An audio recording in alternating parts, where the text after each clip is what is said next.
أعوذ بالله من الشيطان الرجيم بسم الله الرحمن الرحيم الحمد لله رب العالمين الحمد لله الذي بذكره تطمئن القلوب وبرحمته تغفر الذنوب وبقوته تفرج الكروب اللهم صل وسلم وزد وبارك على سيدنا محمد وعلى آل سيدنا محمد كما صليت وسلمت وزدت وباركت على سيدنا إبراهيم وعلى آل سيدنا إبراهيم في العالمين إنك حميد مجيد. Alhamdulillah, chers frères, chères sœurs, chers fidèles musulmans, Assalamu alaikum wa rahmatullahi ta'ala wa barakatuhu. Alhamdulillah, aujourd'hui nous allons continuer l'enseignement. Nous avons prévu faire des enseignements et nous avons déjà fait 2 séances. La première séance, c'était sur les différents types d'eau. La deuxième séance, c'était sur les conditions qui obligent la grande ablution. Aujourd'hui, Inch'Allah, nous allons parler de 2 éléments. Le premier élément, quelles sont les conditions qui méritent la grande ablution, qui ne sont pas obligatoires, mais lorsque le fidèle, pour ces conditions ou pour ces situations, fait la grande ablution, il a les mérites auprès d'Allah subhanahu wa ta'ala. Et nous allons terminer par comment faire la grande ablution, qu'Allah nous facilite, Inch'Allah.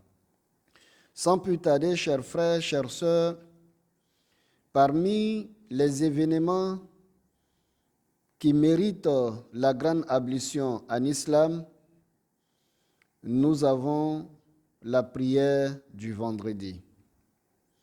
Le prophète alayhi salatu wassalam recommande aux musulmans le jour du vendredi, avant d'aller à la prière, ou pour celui qui ne sort pas directement de chez lui à l'heure de la prière, qui sort tôt le matin parce que pour ses activités, il est recommandé de faire la grande ablution le matin avant de sortir. Je dis bien recommandé, ce n'est pas obligatoire, mais c'est méritoire.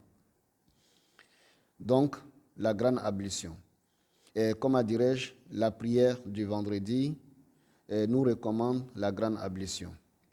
Deuxième événement qui mérite la grande ablution, c'est les 2 fêtes musulmanes, à savoir la fête du Ramadan ainsi que la fête de la Tabaski. Donc il est recommandé aux musulmans le jour de la fête, avant d'aller à la mosquée pour accomplir ses prières, il faut faire la grande ablution. C'est une recommandation du prophète alayhi salatu wassalam.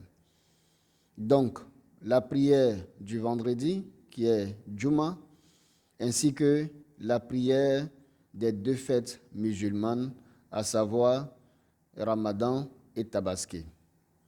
Et troisième, les savants nous enseignent que les grands événements islamiques, par exemple, les grandes nuits islamiques, telles que la nuit du destin ou la nuit de l'ascension du prophète alayhi salatu wassalam, qui correspond à la nuit du 27e jour du mois de Rajab.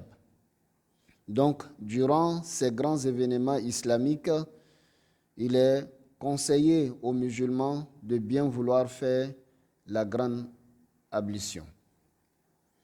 Et aussi, pour celui qui va à la Mecque, avant de prendre la sacralisation, la tenue de la sacralisation et formuler l'intention de son hajj ou bien la umrah, il lui est recommandé, et ça fait partie des sunnahs du hajj et de umrah, avant de venir accomplir les 2 rakats et prendre sa sacralisation, il faut nécessairement faire la grande ablution.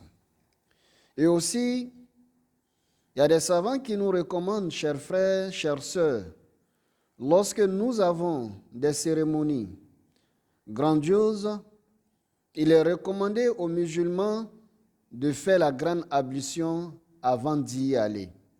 Et prochainement, nous allons parler de l'aspect spirituel de la grande ablution et nous allons plus développer pourquoi avant d'y aller, il faut faire la grande ablution. Mais tout ce que nous pouvons dire aujourd'hui, les savants nous font savoir que dans ces genres de lieux, la grande ablution devient pour vous une protection, qu'Allah nous aide et qu'il nous donne la bonne compréhension de l'islam. Donc voilà, de façon générale, les conditions ou les situations ou les événements qui méritent qu'on fasse la grande ablution, mais qui ne sont pas obligatoires. Qu'Allah nous donne la bonne compréhension. Deuxième, comment se fait la grande ablution? Pour mieux comprendre comment se fait la grande ablution, nous allons commencer d'abord à définir la grande ablution. La grande ablution, c'est un acte d'adoration d'Allah subhanahu wa ta'ala qui consiste à se laver tout le corps en ayant l'intention de se purifier. Donc nous devons comprendre à travers cette définition, il y a certains éléments, lorsque je fais ma grande ablution, je dois tenir compte obligatoirement de ces éléments. Le premier élément, je dois savoir que la grande ablution est une adoration d'Allah subhanahu wa ta'ala. Et le deuxième élément, je dois impérativement formuler l'intention lorsque je dois faire la grande ablution.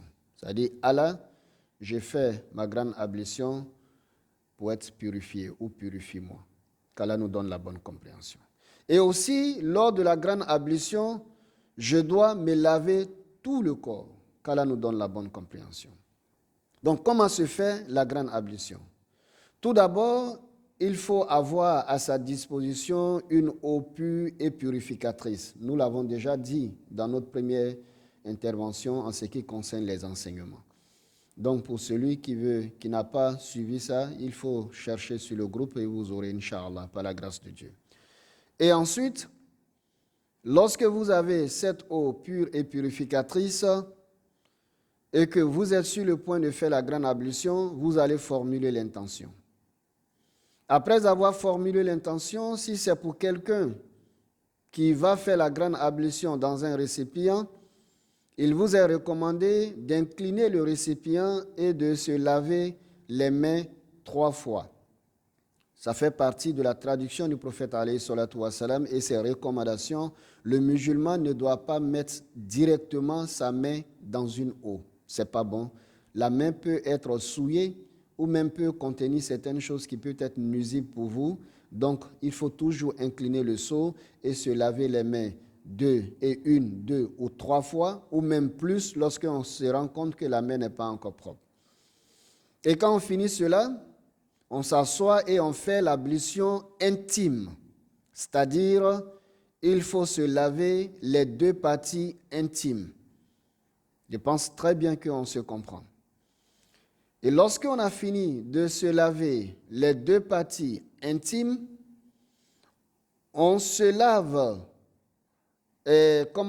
à partir du haut du nombril jusqu'au genou. L'intervalle, on le lave soigneusement. On le lave soigneusement. Si on a fini de se laver ces intervalles-là, l'étape qui suit, on a le choix.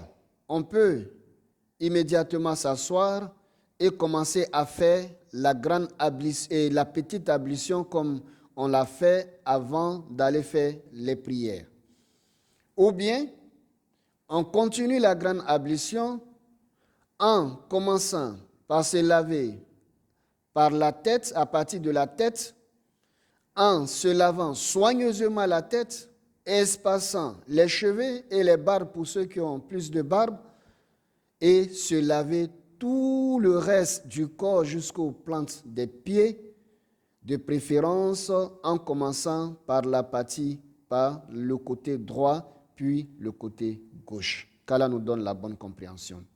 Et si on a fini, si on n'avait pas fait la petite ablution, après avoir lavé l'intervalle du nombril au genou, on s'assoit, on fait la petite ablution et c'est fini. Qu'Allah nous donne la bonne compréhension.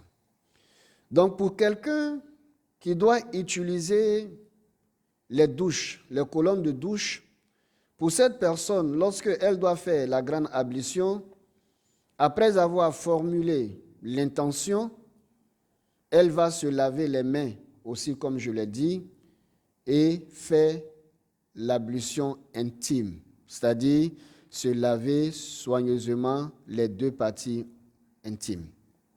Et quand on a fini ça, on peut directement se mettre sous la douche et on se lave soigneusement de la tête jusqu'au plan du pied et de préférence en commençant par la partie droite puis le côté gauche.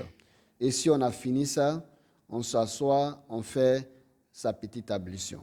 Donc c'est pour vous dire que la petite ablution, lors de la grande ablution, elle peut se faire tout juste après avoir lavé l'intervalle du nombril au genou, ou on peut la mettre carrément à la fin.